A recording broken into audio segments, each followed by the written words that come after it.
அஸ்ஸலாமு அலைக்கும் வரஹ்மத்துல்லாஹி வபரகாத்துஹு.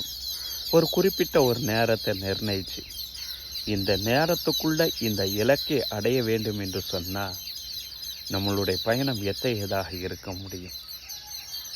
இறை நம்பிக்கையாளர்களுக்கு இறைவன் ஒரு குறிப்பிட்ட ஆயுளை கொடுத்து அந்த ஆயுளுக்குண்டாக உனக்குண்டான இலக்கான இறை திருப்தியை அடைய வேண்டும், சொர்க்கத்தை அடைய வேண்டும் என்ற ஒரு இலக்கை இறைவன் நிர்ணயித்து விட்டான்.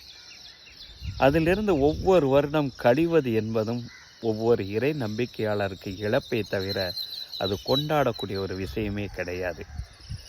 இறைவன் அல் குர்ஆன் ஷரீஃபில் சொல்கிறான், வான் லைசலில் இன்சானி இல்லாமாசா, மனிதன் எதனை முயற்சித்தானோ அதை தவிர அவனுக்கு வேறு எதுவும் கிடைக்காது என்று இறைவன் கூறுகிறான்.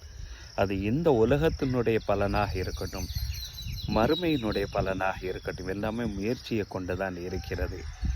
என்றாலும் மனிதன் மட்டும்தாங்க தன்னுடைய ஆயிலிருந்து ஒரு வருஷம் கழிவதை கூட பிறந்த நாளாகவும் அதே நேரத்தில் வருட பிறப்பாகவும் கொண்டாடி மகிழ்கிறான் என்று சொன்னால் அது மனிதன் மட்டும்தான். இதனால் தான் இறைவன் இவ்வாறும் சொன்னான், இன்னல் இன்சான லஃபீ ஹுஸ்ர், தன்னுடைய ஆயுளை கழிக்கக்கூடிய அந்த விஷயத்தில் ஒவ்வொரு மனுஷனும் நஷ்டத்தில் தான் இருக்கிறான் என்று இந்த வசனத்தில் குறிப்பிடுவதனுடைய நோக்கமும் இதுதான். யோசிப்போம், சிந்திப்போம், செயல்படுவோம்.